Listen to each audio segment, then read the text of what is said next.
हाँ, आज के इस गहरे विश्लेषण में हम सीधे उस मुद्दे पर आएंगे जो पिछले कुछ दिनों से सभी के दिमाग में है। हाँ, वो व्हाट्सएप वाले फॉरवर्ड्स जहां लोग लगातार दावा कर रहे हैं कि देश में एलपीजी सिलेंडर बहुत जल्द खत्म होने वाले हैं। बिल्कुल। ग्लोबल टेंशन्स की वजह से गैस की पूरी सप्लाई चेन ठप होने की बातें चल रही हैं। तो क्या सच में कोई बड़ा गैस संकट आने वाला है या ये सिर्फ एक टेम्पररी सप्लाई डिसरप्शन है जिसे बड़ा बनाकर पेश किया जा रहा है? यही टेस्ट करने के लिए आज हम the logistics of stability, India's LPG supply outlook नाम की रिपोर्ट पर फोकस कर रहे हैं। सही कहा। और इस विश्लेषण का मिशन एकदम क्लियर है। हम अफवाहों को साइड में रखकर सिर्फ और सिर्फ ठोस तथ्यों और हार्ड डेटा पर बात करेंगे। देखिए, ग्राउंड रियलिटी समझने के लिए हमें इंपोर्ट्स और प्राइसेस को क्लोजली देखना होगा। हम सब जानते हैं कि भारत घरेलू गैस बनाता है, पर एक बहुत बड़ा हिस्सा आज भी इंपोर्ट होता है। खासतौर पर मिडिल ईस्ट और कतार जैसे देशों से।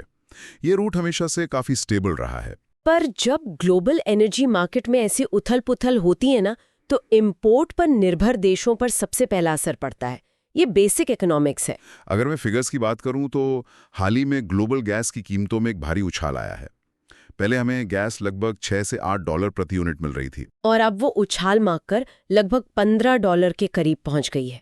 ये एक मैसिव स्पाइक है। ये तो सीधा दुगना। हाँ, दुगने से भी ज्यादा का जंप है।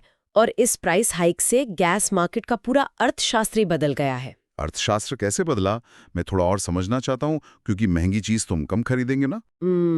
यहाँ लॉजिक थोड़ा अलग काम करता है। देखिए, जब कीमत $4 थी, तो अमेरिका या नॉर्वे जैसे दूर के देशों से गैस लाना महंगा पड़ता था, क्योंकि शिपिंग कॉस्ट निकल नहीं पाती थी। अच्छा, पर अब बेस प्राइस ही $15 हो गया है। एग्जैक्टली।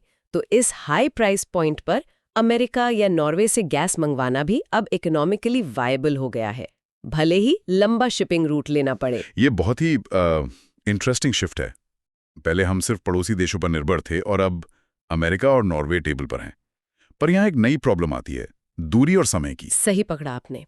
कतर बहुत नजदीक है, वहां से सप्लाई तुरंत आ जाती है। लेकिन अमेरिका और नॉर्वे तो दुनिया के दूसरे कोने में है। वहां से आने में लंबा समय लगता होगा। बहुत लंबा समय। शिपिंग इंडस्ट्री के डेटा के हिसाब से इन दूर के सप्लायर से एक राउंड ट्रिप पूरी करने में लगभग 2 महीने लग जाते हैं। मतलब पूरे 7 दिन का समय, ये तो बहुत बड़ा टाइम फ्रेम है। और यही हमारी आज की चर्चा का कोर पॉइंट है। गैस का नया ऑर्डर देने और असल में वो गैस पोर्ट पर आने के बीच जो ये 2 महीने का गैप पैदा हुआ है ना, यही आपूर्ति के दबाव का असली कारण है। तो इसका मतलब ये कोई परमानेंट संकट नहीं है? बिल्कुल नहीं। ये सिर्फ एक लॉजिस्टिक गैप है, जब तक कि इन नई दूरियों वाली शिपिंग का साइकिल नियमित नहीं हो जाता। गैस ट्रांजिट में है, बस पहुंचने में वक्त लग रहा है। पर इन 2 महीनों में जब पुरानी सप्लाई कम है और नई सप्लाई रास्ते में है, तो देश के चूल्हे कैसे चलेंगे? सरकार का एक्शन प्लान क्या है इस गैप को भरने के लिए? सरकार और अथॉरिटीज इस पर बहुत अग्रेसिवली काम कर रहे हैं। उन्होंने तुरंत प्रभाव से डोमेस्टिक एलपीजी प्रोडक्शन में लगभग 10% की वृद्धि कर दी है। 10% का बूस्ट भारत की जनसंख्या के हिसाब से एक बहुत बड़ा वॉल्यूम होता है। ये किया कैसे गया? रिफाइनरीज को कड़े निर्देश दिए गए हैं कि वो घरेलू उपयोग के लिए अपने प्रोसेस को बदलें। वो अब ज्यादा से ज्यादा प्रोपेन और ब्यूटेन निकालकर उसको एलपीजी में कन्वर्ट कर रहे हैं, ताकि इंपोर्ट आने तक देश के अंदर से ही गैस मिलती रहे। और इस लिमिटेड गैस को बांटने के लिए प्रायोरिटीज क्या हैं? यहाँ पॉलिसी बहुत क्लियर है। घरेलू उपयोग को हर हाल में कमर्शियल उपयोग पर प्राथमिकता दी जा रही है। मतलब आम रसोई की गैस सबसे ऊपर है।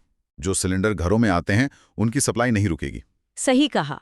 पर इस वजह से कमर्शियल कंज्यूमर्स जैसे रेस्टोरेंट्स और होटल्स को थोड़ी तंगी महसूस हो सकती है। उन्हें अपना स्टॉक मैनेज करने में दिक्कत आएगी। तो उनके बिजनेस को बचाने के लिए कुछ किया जा रहा है? हाँ, अधिकारियों ने कमर्शियल एलपीजी कंज्यूमर्स की सिचुएशन मॉनिटर करने के लिए एक कमिटी बनाई है।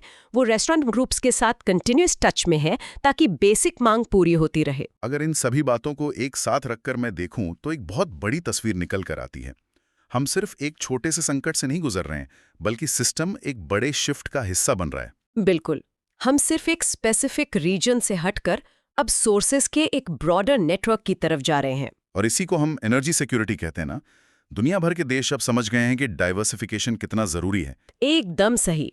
हर देश चाहता है कि किसी एक क्षेत्र में वॉर या संकट आए तो उनकी पूरी सप्लाई चेन ना टूटे। और भारत भी लंबी अवधि में ग्लोबल मार्केट के इन झटकों से बचने के लिए ये नए राउट्स और डोमेस्टिक बूस्ट का प्रयास कर रहा है। ये आने वाले कल को सुरक्षित करने का एक बहुत सॉलिड तरीका है। तो आज के इस गहरे विश्लेषण का निचोड़ हम बहुत आराम से निकाल सकते हैं। व्हाट्सएप के अफवाहों के विपरीत भारत में अभी कोई लॉन्ग टर्म क्राइसिस नहीं है। हाँ, ये सिर्फ एक छोटा सा एडजस्टमेंट पीरियड है।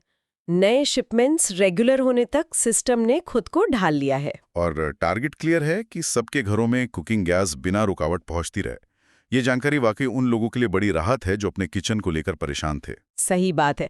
ग्लोबल इवेंट्स का असर समझ आने से पैनिक अपने आप खत्म हो जाता है। जाते जाते मैं एक विचार छोड़ना चाहता हूँ।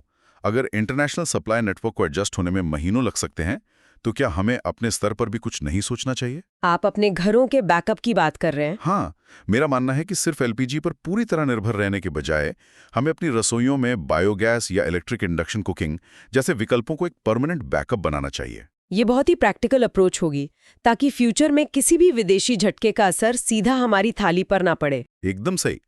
तो इसी सोचने वाली बात के साथ हम आज का ये विश्लेषण यहीं रोकते हैं।